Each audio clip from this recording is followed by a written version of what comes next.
அடியேன் ராமானுஜதாசன். அனைவருக்கும் வணக்கம். நாம இன்னிலேந்து ஆண்டாள் நாச்சியார் திருப்பாவைக்கு பின்பு பாடிய நாச்சியார் திருமொழியை அனுபவிக்கலாமா? வாருங்கள். முதல்ல பிரபந்தத்தின் உயர்வு, அதை பெருமைப்படுத்திய ஆச்சாரியர்கள் யாரு, எதற்காக ஆண்டாள் இந்த பிரபந்தத்தை பாடினா என்பதையெல்லாம் பார்க்கலாம்.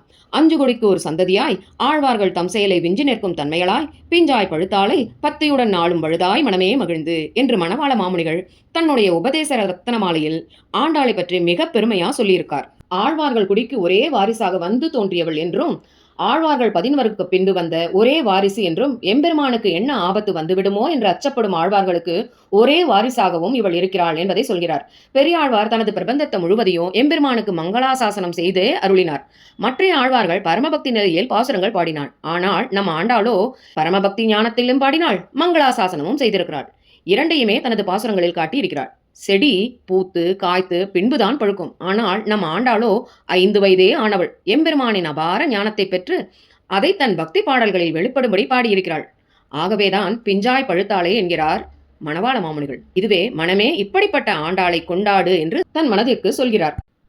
திருப்பாவையில் எம்பெருமானை அடைய உபாய உபேயங்கள் அவனே என்று தன் நிலைமையை நிர்ணயித்தும் கூட எம்பெருமான் பாராமுகமாய் இருந்திருக்கிறான். அதன் காரணத்தால் மனம் கலங்கிய ஆண்டாள் எம்பெருமானை அடையும் ஆசை கட்டுக்கிடங்காத நிலையில் இந்த நாச்சியார் திருமொழி என்னும் அற்புத மொழி தானும் பாடி நமக்கும் வழங்கியிருக்கிறாள் என்பதே உண்மை. தனது ஒவ்வொரு பதிகத்திலும் தன்னை விட்டுச்சித்தன் கோதை என்று தன் தந்தையாகவும் குருவாகவும் ஆனவரை அடிபணிந்தே பாடியிருக்கிறாள். இது நாமும் நம் ஆச்சாரிய பக்தியை அதிகரித்துக் கொள்ள வேண்டும் என்பதை சொல்வது போல் இருக்கிறது. பெரியாழ்வாருக்காக தன்னை எம்பெருமான் ஏற்றுக்கொண்டால் அதுவே தனக்கு மிகவும் உகந்தது என்கிறாள். பூமி விராட்டியான தனக்கும் எம்பெருமானுக்கும் உள்ள நெருக்கமான உறவை தன்னுடைய இந்த பிரபந்தத்தில் காட்டியிருப்பதே அவளுடைய பக்தி பிரபாவம் நன்கு வெளிப்படும்படி தெரிகிறது. நாச்சியார் திருமொழிக்காக 2 தனியன்கள் பாடப்படுகிறது. கோல சுரிசங்கை மாயன் செவ்வாயின் குணவினவும் சீலத்தனலால் தென் திருமள்ளி நாடி செங்குடல் மேல் மாலை தொடை தென்னரங்குக்கியும் மதிப்புடைய சோலைக்கிளி அவள் தூய நற்பாதும் துணை நமக்கே என்று முதல் வானமாமலைஜியர் பாடி அருளியிருக்கிறார். புதிதாக மலர்ந்த தாமரை மலரில் நித்திய வாசம் செய்யும் பெரிய பிராட்டியின் பிரிய தோழியாகவும் திருமள்ளி நாட்டை ஆள்கின்ற அழகிய மயில் போன்றவளும் மென்மையான சுபாவத்தை உடையவளுமான ஆண்டாள் நாச்சியார் இடையர்குல வேந்தனான கண்ணன் எம்பெருமானை திருமேனிக்கு ஒத்தவளாகவும் அழகிய ஸ்ரீவில்லிபுத்தூரில் அந்தணர்குல தலைவரான பெரியாழ்வார் பெற்றெடுத்த விளக்காகவும் திகழ்கிறாள் என்று சொல்கிறார் ஜியர். அடுத்து திரு கண்ணமங்கை ஆண்டான் அருளி இருக்கிற அள்ளினாள் தாமரை மேல் ஆரணாகி நின் துணைவி மள்ளிநாடு ஆண்ட மடமையில் மெல்லியலாள் ஆயர்குல வேந்தன் ஆகத்தால் தென்புதுவை வேர் பயந்த விளக்கு.